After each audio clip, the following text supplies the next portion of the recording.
somos um grupo, e aí eu tô entre vocês, apesar de não estar no dia a dia, que o trabalho é economia solidária. Como a gente vai falar de mecanismo de controle, mecanismo técnico antes da contabilidade, a gente precisa ter algum tipo de controle. Mas nós não, esses mecanismos de controle eles são utilizados pelos vários tipos de instituição, pelo mercado financeiro, pelas empresas convencionais. Mas esses mecanismos de controle, ele tanto se aplica à pessoa física, que é eu, que é você, ou à pessoa jurídica, que é quando a gente constitui uma instituição que tem CNPJ, que aí é pessoa jurídica. Mas para a gente não perder o pano de fundo, o professor Paul Singer, ele define assim: a economia solidária surge como modo de produção e distribuição alternativa ao capitalismo, criado e recriado periodicamente pelos que se encontram ou temem ficar marginalizados do mercado de trabalho. A economia solidária casa o princípio da unidade entre posse e uso dos meios de produção e distribuição, da produção simples de mercadorias, com o princípio da socialização destes meios, do capitalismo. Sob o capitalismo, os meios de produção são socializados na medida em que o progresso técnico cria sistemas que só podem ser operados por grande número de pessoas agindo coordenadamente, ou seja, cooperando entre si. Isso se dá não somente nas fábricas, mas também nas redes de transporte, comunicação, de suprimento de energia, de água, de vendas, no varejo e etc. Paul Singer, então, numa das suas argumentações, que é um dos grandes pensadores da economia solidária, diz isto: o Ademar Bertucci, que foi um técnico da Cartas também, e que também é um dos grandes, ele, em uma fala pontual dele num evento, ele me diz assim, ele faz a seguinte afirmativa: a economia solidária é uma ação empatória e não apenas atividade de distribuição de alimento. Eu digo isto para fazer justiça às pessoas que nos antecederam no debate da economia solidária. Para a solidária, sabendo que tem a economia de mercado, e aí agora nós vamos tratar das questões técnicas de mercado. E no meio dessa argumentação, nós vamos chegar naquelas coisas operacionais, da nota fiscal, do recibo, aí nós vamos entrando, vamos descendo a detalhes menores. Para fazer gestão de um empreendimento, seja eu, Fernando Santos, ou Dona Expedita, lá do Maranhão, a gente precisa ter um mínimo de controle. De forma, não me traduza mal, muitas vezes, de forma de boa vontade, mas de forma amadora, a gente faz tudo no olhômetro. A gente termina não criando o hábito de fazer os registros. E isso tem um pecado. Mesmo sendo eu pessoa física, para mim tocar um empreendimento, eu preciso fazer alguns registros. E, nesse caso, escritório de contabilidade. Mas eu preciso ter um mínimo de controle. O que é controle interno? O controle interno representa para uma organização e ou empreendimento o conjunto de diversos procedimentos, métodos ou rotinas para que possa traduzir dados informativos confiáveis para ajudar a gestão do empreendimento, para ajudar a administrar o empreendimento. Então, a gente aprende na academia, na escola, que a burocracia ela tem um quê de existência. Por favor, eu não estou aqui defendendo a burocracia. Você tem a burocracia que é exagerada, que é desnecessária e que não faz bem. Mas também você não pode ser tudo descontrolado. Você precisa ter registro. Pode ser a velha e boa caderneta histórica, que você tem a disciplina de ir escrevendo, anotando todos os movimentos, todas as transações comerciais, todas as operações que se faz. E isso pode ser um controle interno. Então, vai desde as anotações numa caderneta, vai desde um livro mais melhorado, vai desde uma tabela de Excel e vai desde um sistema, um programa estruturado, com controle de custos, com administração financeira, com contabilidade e tal. Mas faz-se necessário ter um mínimo de controle. Qual é o objetivo de ter um controle? Imagine que eu e Dona Expedita, e eu vou pedir permissão a ela, que vou estar, como ela é a nossa mais experiente professora ali entre nós, eu vou pedir permissão a Dona Expedita para estar citando o nome dela. Imagine que você começa o seu empreendimento e você não registra o tempo que... Por exemplo, a gente está plantando mandioca. A gente não registra o tempo que leva entre o dia que plantou até o dia de a colheita. Que a gente não considera quanto custou a manaíba, que é a raiz lá para gerar mandioca, para plantá-la, para colher, e depois para levar para a casa de farinha. Se a gente não registrar isto, o custo que é isto, a gente vai se perdendo. Então, o objetivo do controle é o quê? Garantir levantamento do custo real do produto e ou serviço objeto do seu empreendimento. Se a gente não registra a memória, que aí é para ter a memória, o que foi produzido nesse semestre. Se eu não anoto isto, eu posso corro o risco de me perder, ou posso até lembrar em algum momento. Mas se isso está registrado, eu tenho abrir a cadernetinha, o caderno lá, eu tenho a olho nu, já de imediato, produção de mandioca, eu tenho o que impactou. Então, garantir o levantamento do custo real do produto, assegurar a memória das transações comerciais. Eu produzi aquilo, que tempo eu gastei para vender, a quem eu vendi, em que praças. Identificar o erro e desperdício.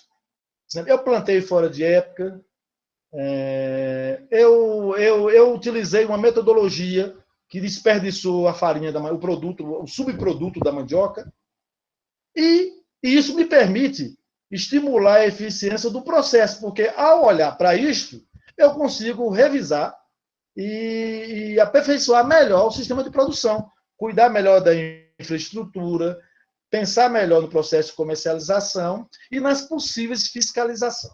Então, veja, primeiro a gente precisa do controle. Depois, esse controle vai nos ajudar, isso é um efeito cascata, é como se fosse degraus de uma escada. A gente vai galgando ela. Formação de preço do produto. Eu produzi a mandioca. Qual é o critério que eu uso para definir qual é o preço do produto? Esse é um desafio super interessante. Então, veja, o grande desafio de quem deseja empreender é definir quanto cobrar pelo produto ou serviço oferecido. Afinal, essa não é uma tarefa das mais fáceis, sendo necessário considerar uma série de fatores para realizar a formação de preço de forma equilibrada. Este processo é importante, pois permite cobrar um preço que seja, ao mesmo tempo, competitivo com relação aos concorrentes, mas também atrativo para os clientes, cobrindo os custos e permitindo que o empreendimento se mantenha e gere ganho. Olha, a gente vai ver logo na frente. Se a gente não conseguir cobrar do produto, definir um preço correto, a gente não consegue fazer o segundo plantio da mandioca. Se for esse o empreendimento. Se for produzir sandálias artesanal, se a gente não cobrar o custo do couro, da matéria-prima envolvida, se a gente não conseguir cobrir isso, observar isso, para poder calcular direitinho isso, a cola, toda a matéria-prima envolvida, todos os custos e despesas que impactam na produção da apracata, até chegar na fase de calçar, se a gente não calcular isso direito, aí você vende uma vez só, ou pode ficar abaixo, você não consegue repor a matéria-prima para fazer uma nova produção, ou fica caro demais e você não consegue vender, fica com o produto encalhado. Como funciona a formação de preço? O primeiro passo para calcular a formação de preço de seu serviço ou produto está em identificar todos os custos e despesas envolvidas na produção dos mesmos. Porque aí depois nós vamos mostrar que tem uma diferença entre custo e entre despesa. são parente vizinho, colado. A interface é muito forte, mas isso tem um diferencial. Vale destacar que é fundamental também saber diferenciar custo e despesa, já que eles são conceitos distintos, conforme explicamos abaixo. Nós estamos falando de coisa técnica, mas eu estou tentando trazer isto para o convencional nosso, porque entre nós podemos ter pessoas aí especializadas em venda, pessoas especializadas. Quem é especialista em vender aí no grupo, quem tem experiência com comércio, pode até não ter estudado isto nesse nível, mas conhece isso de cós salteado, consegue superar por isso. Quem não tem a cultura do vender, da comercialização, é preciso considerar isso que nós estamos falando. Então, o que são custos? Custos são aqueles que estão diretamente relacionados com a produção, ou seja, são os gastos essenciais para que a atividade principal do empreendimento possa ser executada, como compra de matéria-prima, pagamento de fornecedor e outros gastos do mesmo tipo. Por exemplo, quem tem uma casa de farinha, os custos da produção é a maniva, é a manutenção da roda lá da casa de farinha do motor, isso faz parte do custo de produção. Se tiver alguém trabalhando e for remunerar a mão de obra, isso faz parte. O que são despesas? Olha, pode observar que é uma nuance, é muito próximo. Se a gente tratar tudo de despesa, por exemplo, se eu juntar custo de despesa, a grosso modo, se eu conseguir juntar tudo, eu consigo chegar, mesmo assim eu consigo calcular, não vai causar tanto dano ao custo do produto, que eu vou conseguir chegar lá. Mas é interessante observar essa nuance. O que são despesas? Despesas são os gastos vinculados com a administração, ou seja, corresponde ao investimento realizado para que o empreendimento possa alcançar o seu objetivo, manter a sua estrutura viva. Então, peraí, veja vocês que eu misturei na minha fala. A matéria-prima é custo. A matéria-prima é custo.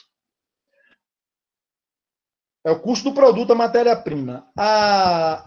Todos os outros custos, para poder eu transformar a matéria-prima no meu produto, aí é despesa. Eu acho que assim fica melhor. Então, comprei matéria-prima, custo. O que é a despesa? Quando eu pago salário, quando eu faço manutenção de equipamento, para poder transformar a matéria-prima em produto. Eu acho que talvez assim fique melhor dito. Vale destacar, tanto os custos quanto as despesas devem estar incluídos no cálculo de formação de preço, já que ambos definirão efetivamente o preço final de venda. Uma boa prática para facilitar a mensuração dos gastos é separá-los em gastos. Aí é outra coisa. Gastos fixos e gastos variáveis, é outra coisa. Mas veja, falando de formação do preço. Para saber a formação do preço, que preço eu cobro pela farinha, pelo beiju, pelos produtos que varia da mandioca, que eu consegui subtrair da mandioca, eu preciso ter noção do que quanto custa produzir aquilo. Uma vez que eu identifiquei quanto custa, e aí fazer isso só de memória não é suficiente. Porque olha o que ocorre. Eu tenho um custo para a produção, mas para me levar aquele produto até o local de venda, isso tem desdobramento. Aí isso aí vai entrar nos custos variáveis disto. Porque, veja, eu produzi em tal local, por exemplo, eu produzi aqui em Braslândia, só que eu vou ter que vender em Codó, na feira de Codó. A feira de Codó são 50 quilômetros. O meu custo vai aumentar. Além do custo de produção, eu tenho um custo de logística para levar na feira de Codó, que é 50 quilômetros. Se a feira do município vizinho, vou chamar aqui de Codorna, se de Braslândia para a feira de Codorna são 15 quilômetros, meu custo do produto vai ser menor, porque percebe que tem variável? Então, se a gente não estiver anotando isto, a gente pode se perder. Por isso que, mais uma vez, eu volto a falar. O controle interno é tudo isto. E aí eu não preciso estar formalizado ainda. eu e minha família, ou eu só, ou eu e minha companheira, não importa, ou eu e meu sócio, ou eu e minha sócia, a gente precisa ter isso no caderno, registrado direitinho. Isto é controle interno. Então, como funciona a formação de preço? O primeiro passo para calcular a formação de preço de seu serviço ou produto está em identificar todos os custos e despesas envolvidos na produção dos mesmos. Vale destacar que é fundamental também aqui vale destacar que é fundamental também saber diferenciar custos e despesa. Tá, isso aqui nós já fomos. Tá, não, então vamos ficar até aqui. A gente fica até aqui. Então, falando de. E aí, pessoal, por favor, a gente está comentando nesse momento que isso tudo aqui é antes da contabilidade. A contabilidade é a fase final. Essa primeira etapa, para você produzir, para você comprar matéria-prima, para você transformar a matéria-prima no produto, para você levar para um espaço que vai vender, para você definir o melhor preço, para você não ter perda, para você poder manter seu empreendimento e ter o seu ganho, precisa considerar essa questão precisa considerar a importância do controle interno. E veja que utilizado pode ser útil para os seus mecanismos. Porque aí você vai estar registrado de quem você comprou, qual foi a melhor feira onde você fez o melhor faturamento.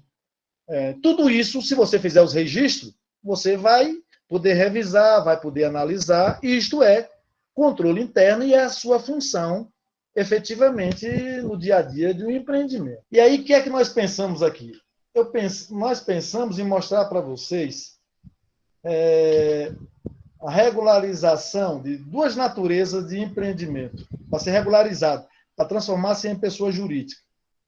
Nós pensamos e aí, o que eu vou falar aqui do meio, do microempreendedor individual, por favor, eu não estou dizendo que isso aqui é a santidade alternativa dos empreendimentos. O que eu quero dizer é que existe essa alternativa legal para, enquanto você não tiver numa cooperativa estruturada, você poder ter alguns direitos, poder ter o comércio, o empreendimento regularizado, poder ter chance de vender para uma prefeitura, de vender para uma escola, entendeu? Ou de vender mesmo para um hotel, uma pousada. Então, nesse intervalo, entre não ter nada de pessoa jurídica, então existe uma alternativa que é normatizado pelo Estado, isso é legal, que chama-se de microempreendedor individual. Isso é bastante badalado, é do domínio de muita gente, o Estado tem portal com isso, então, e não precisa de contador, não precisa de escritório de contabilidade. Então, o microempreendedor individual, a burocracia dessa formalização ela é reduzida, tem um limite, pode faturar até R$ 81 mil por ano, ou 6.750 mensal. O importante é que no decorrer de 12 meses, no exercício de janeiro a dezembro, não pode passar de 81 mil. Então, se no mês você vendeu 3 mil, no outro 1.000, no outro 8, mas se a soma do período não passou de 81 mil, você está dentro da norma. Pode ter até um funcionário. Pode, estou dizendo pode, porque depende de política de Estado. Pode conseguir crédito para expandir o negócio. Isso aqui é uma visão do Estado burguês, que fala isso. Pode conseguir crédito. Isso é de acordo com a conjuntura. Pode estar disponível ou não. Pode utilizar aquela maquinazinha de débito e crédito. E tem direito aos benefícios da Previdência. Isso é um meio. E se acessa lá um portal do empreendedor. Isso é feito, é relativamente simples para se fazer isto. Marcela, me ajude aqui, ficou grande. Deixa eu ver o que eu fiz errado aqui, porque eu não estou conseguindo pular de slides. Ficou muito grande na minha tela. Os benefícios previdenciários do meio. Pode pular, Marcela, por favor. É esse. Benefício previdenciário do meio. Isso está dado, é norma legal, e isso está lá no portal do Estado. Aqui, essa coisa do meio, o Fernando Santos não inventou nada. Nós tiramos aquilo que a regra prevê, que o Estado normatizou. o que é que o Estado está chamando que é benefício para quem tem o meio? Quando você passa a ser formalizado, o MEI passa a ter cobertura previdenciária para o empreendedor e sua família. Para o empreendedor, aposentadoria por idade, mulher aos 60 anos, homem aos 65, aposentadoria por invalidez, auxílio-doença. Para a família, pensão por morte, auxílio-reclusão. E, claro, para ter benefício a isso, para ter esses benefícios, tem que cumprir as exigências do meio. Tem que cumprir as exigências do meio. E, é claro, também, lembrando, essa aposentadoria é aquele teto lá de um salário mínimo. Marcela, por favor, vamos para o próximo slide. Quais são as responsabilidades do MEI? Olha, nós mostramos lá a característica do MEI, mostramos o que chama de benefício e estamos mostrando o que é de responsabilidade. Pagar mensalmente em dias o DAS. O DAS é o documento de arrecadação, que você precisa fazer isso mensalmente. Então, tem lá, eu vou mostrar no outro quadro as tarifas. R$ 53,00. Um exemplo, é R$ 53,00, então todo mês tem que recolher os R$ 53,00 para usufruir daquele possível benefício. Manter o controle mensal do faturamento. Então, para tudo que você vendeu, você tem que manter o controle lá no caderninho. Por que isto? Porque anualmente você precisa entregar uma declaração de faturamento. Se você não tem... Veja aí, o controle começa lá numa forma mais simples, mais na pessoa física. Você vai se formalizando, vai exigindo mais controle. Aqui é necessário você ter o controle do seu faturamento, senão você não consegue cumprir a obrigação de fazer a declaração anual do que você faturou. Emitir nota fiscal para a pessoa jurídica. Todas as suas vendas, para a pessoa jurídica, você vai precisar emitir uma nota fiscal do que você vendeu. Você precisa guardar a nota fiscal daquilo que você comprou. Porque o Estado, o fisco é quem... O fisco é o mecanismo do Estado que controla as receitas, a arrecadação do Estado, melhor dizendo. Então, a fazenda pública, e você tem fazenda pública na unidade municipal, na unidade estadual, na unidade federal. Então, o meio precisa guardar a nota fiscal do que ele comprou. E precisa guardar a nota fiscal do que ele vendeu. Porque lá, em algum momento, ele vai precisar disso de volta. E ele pode ter até um funcionário. Se tiver um funcionário, recolher as obrigações trabalhistas. Imagina, então, essa parte de baixo aqui, se não tem funcionário, então ele só precisa recolher lá se não tem funcionário, ele só precisa recolher mensalmente. Vamos chamar lá o 53, que é a taxa, manter o controle das vendas mensal e fazer a declaração anual. Aí, qual é o custo disso mensal? Comércio e indústria, o meio paga R$ 53,25. Isso é fixo, durante o exercício todo. Se for serviço, se a natureza do empreendimento for de venda de serviço, ele vai pagar R$ 57,25. Se for comércio e serviço, ele vai pagar R$ 58,25. Isso todos os meses, chova ou faça sol, venda ou não, precisa fazer esse recolhimento. Todos os meses, para poder usufruir dessa estrutura de meio. Pessoal, alguma dúvida sobre essa coisa de meio? Alguma pergunta? Eu gostaria de fazer uma pergunta. Sim, senhora. Nesse meio aí eu sou mais leiga ainda, não sabe? No caso, esses R$ 81,00, nesse caso a pessoa não vai ter direito, não é? Ele é como qualquer um outro. Aí essa contribuição que ela vai pagar é se passar dos 81 e ele conseguir a aposentadoria também, se ele passar dos 81 por mês, por ano, não é? Não, senhora, só um pouquinho, deixa eu repetir. Marcela, por favor, voltamos lá atrás voltamos um quadro. Não, é antes. Voltando lá no início do meio. Não, contrário. Volta um pouquinho mais. Aqui. Então, vamos repetir isso aqui, dona Expedita. Porque para a gente que vê isso no dia a dia, parece que é simples, mas não é todo mundo está com isso aí no dia a dia. Então, vamos lá. Veja. Primeiro, para se inscrever, para se registrar enquanto microempreendedor individual, tem as pré-condições. Tem condição. Qual é a condição? Primeiro, o faturamento do empreendimento não pode passar de 81 mil anual. Então, o meu empreendimento, toda a venda que ele fizer, não pode passar de 81 mil. Que 81 mil anual corresponde a 6.750 mensal. Então, isso é a condição maior para poder ser um meio. Aí, vamos lá para o outro lado. Eu produzi, digamos que o meu faturamento anual só é 60 mil. Eu posso ser um MEI. É só 30 mil, posso ser um MEI. O limite é ser 81 mil. Ao me credenciar enquanto meio, eu estou aceitando isso como verdade. Eu só vou faturar até 81 mil. Independente do que eu faturei mensalmente, aí é que eu tenho que fazer aquele recolhimento de R$ 53. E aí, então, é isso, repetindo. O faturamento é até 81 mil anual.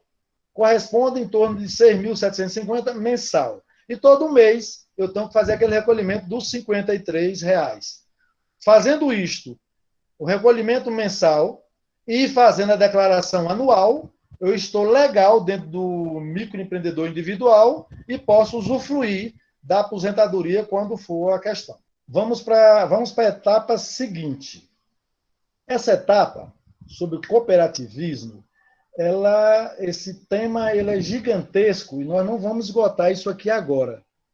E nós temos vários parceiros, temos alguns parceiros nessa coisa de cooperativa que já tem know-how, que já atua na área.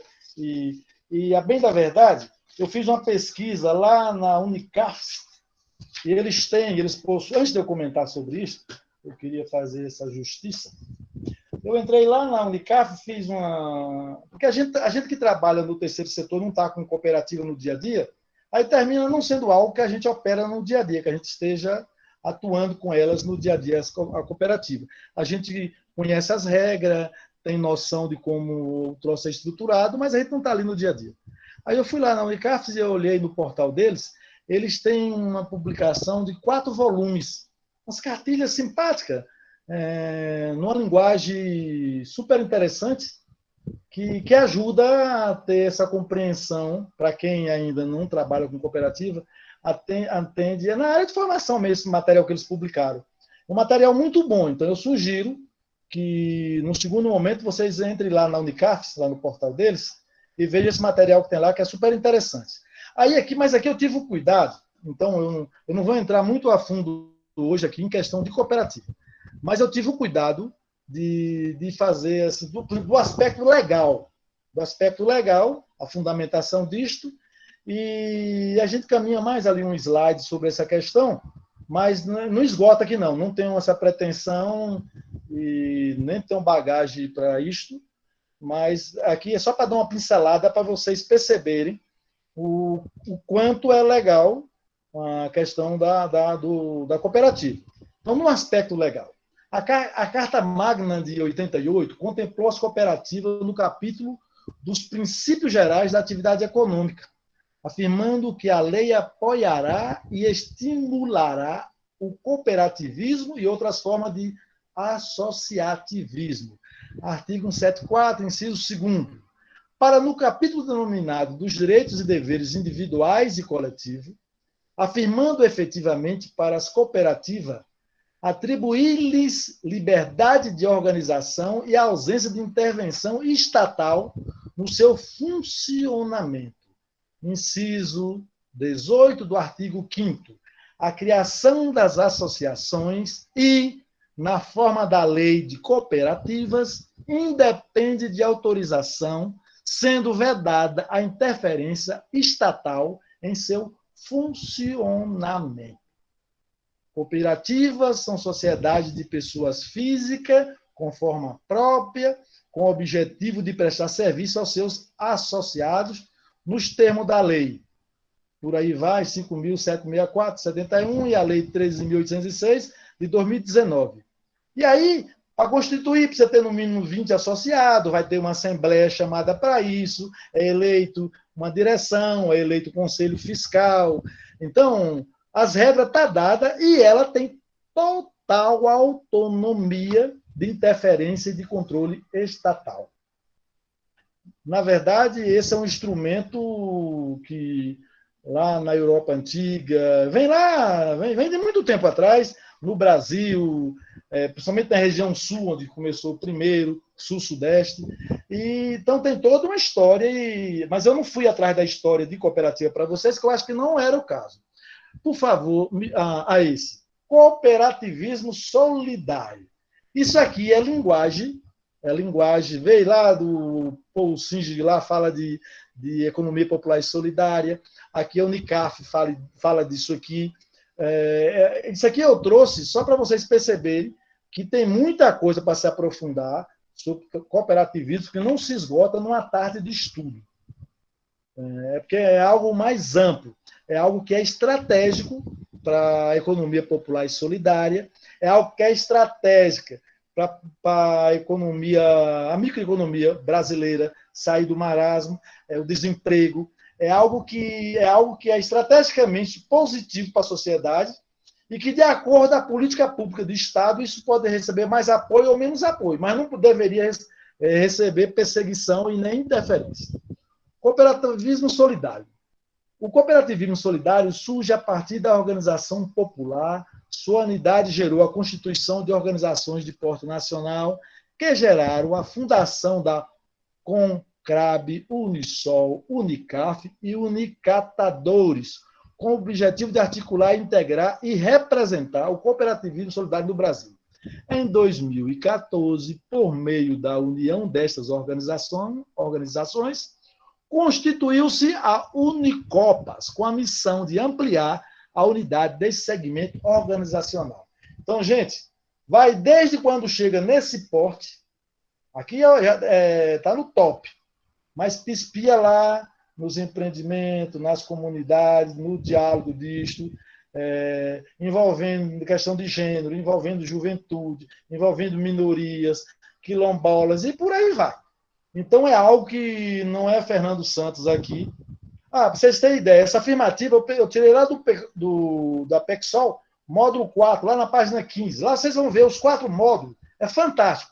Material muito bem feito, desafiador para se estudar, um negócio fantástico lá. Então, isso foi o que eu trouxe de cooperativa. Aí, contabilidade. Então, todo mundo precisa de contabilidade. Todo empreendimento, toda instituição jurídica constituída. E, na verdade, isso aqui é suficiente para a gente comentar. Diminuiu demais. Fernando, antes de avançar na contabilidade, tá. Gente, uma pergunta, né? Aproveitando o Fernando. Vocês viram, então, que a alternativa, como disse Maria, muito obrigada pela sua contribuição, Maria da Arroio 30. A alternativa para o processo de comercialização é a cooperativa, né, Fernando? A cooperativa. É isso, com certeza. Então, assim, a gente se preocupa muito quando as associações, até seu Carlos falou para a gente, num dos momentos que a gente conversou, que ele comercializa pela Associação de Artesão lá em Crateús, né, Leonardo? Não sei se você se recorda que numa das nossas atividades, seu Carlos, que é um companheiro da rede de Crateús, falou que ele comercializa pela associação, né? Confere, Leonardo? Sim, Marcelo, está correto. Isso. Sendo que o seu Carlos também falou na reunião que tem um arranjo que é no Estado que preconiza esse tipo de transação comercial, né? Existe uma isenção. Então, a legislação, ela é como se descaracterizasse a finalidade da associação que é representativa, né? E a cooperativa ela é constituída, por isso os encargos e impostos são maiores para a cooperativa do que para a associação, porque a associação só tem finalidade representativa. E por isso, na associação não existe o repasse, né, o pagamento da sua diretoria, porque todo mundo é voluntário. Tem casos que são as associações de catadores que acabam recebendo, mas pela produção individual e não pela função. Por exemplo, eu, Marcela, sou da Associação de Catadores, sou presidente. Eu não recebo por ser presidente, eu recebo porque eu cato um material reciclável, eu tenho a minha produção, pesa, e o povo paga pela produção. Então, isso tem que ficar muito claro, né? Porque existe uma descaracterização da finalidade jurídica, legal, contábil da instituição. Então, isso a gente tem que ter muita clareza. Beleza? Fernando, com você, vou voltar aqui. Então, gente, quando eu olho só para o meu umbigo, se eu pensar só em mim, Fernando Santos, eu posso até achar que... E aí, nesse momento, eu estou emitindo juízo de valor. Eu posso olhar para o meu umbigo e da minha família e dizer, não, eu vou pôr o meio aqui, porque eu vendi aqui e mantém eu e minha companheira e pronto. Isso é um pensamento raso. Quando a gente pensa que, do ponto de vista de evolução da sociedade, do ponto de vista de humanizar a relação do capital com o ser humano, quando a gente... Porque na cooperativa, a relação entre direção, funcionário, cliente, comunidade e o associado é diferente de um grande supermercado. Não é a mesma coisa. A cooperativa vai preservar, vai zelar por meio ambiente e as pessoas envolvidas, vai cuidar, vai se ater à questão de gênero, à questão das minorias. Não é só uma venda simples, não é só... por exemplo, eu e Dona Expedita, digamos que a gente fosse da mesma família. Não é só cuidar de mim, de Dona Expedita, mas vai cuidar da nossa comunidade de uma forma mais ampla. É uma inovação, é uma qualidade, é uma lição ao capital selvagem. Por isso que tem esse desafio. Aí vai ter unidade da federação, porque você tem legislação municipal, estadual e federal. Poderá ter unidade, e essas unidades elas têm suas autonomias.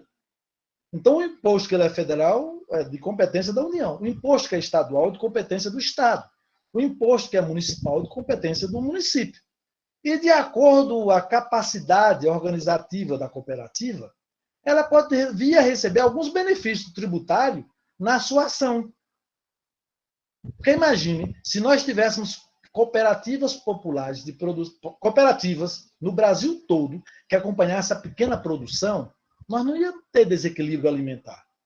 Pequena produção de produtos alimentares. Dificilmente nós iríamos ter desequilíbrio da produção alimentar. A gente tem hoje desequilíbrio, desabastecimento alimentar, porque é uma economia que valoriza o agronegócio, a monocultura, e é tudo para exportação.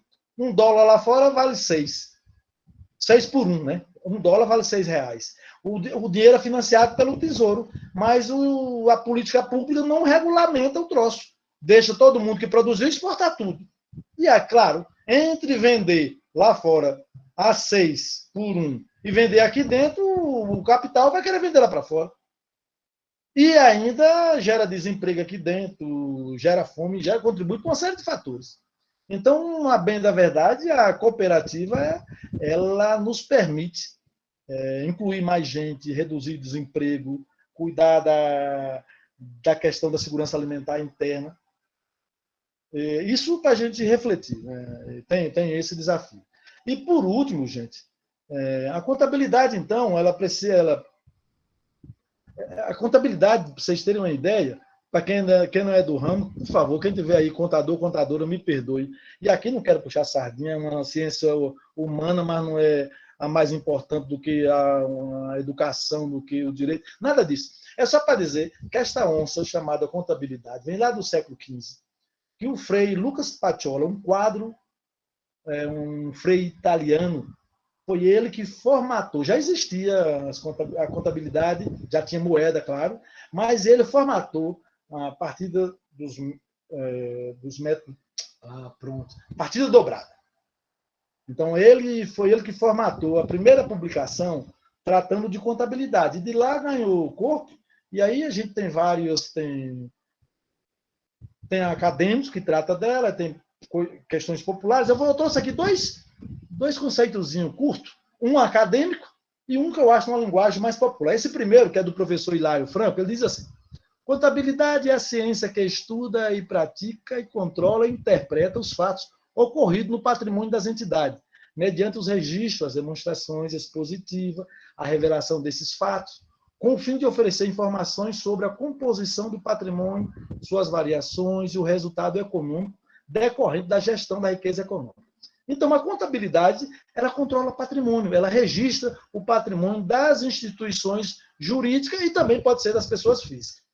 Mais embaixo, alguém disse em algum lugar, contabilidade é a ciência que tem por objetivo o estudo das variações quantitativa e qualitativa ocorridas no patrimônio, que o patrimônio é conjunto de bens, de direitos e obrigações das entidades. Qualquer pessoa, seja física ou jurídica, que possui um patrimônio. Então, a contabilidade pode se aplicar tanto para a pessoa física como para a pessoa jurídica. Obrigatoriamente para as pessoas jurídicas.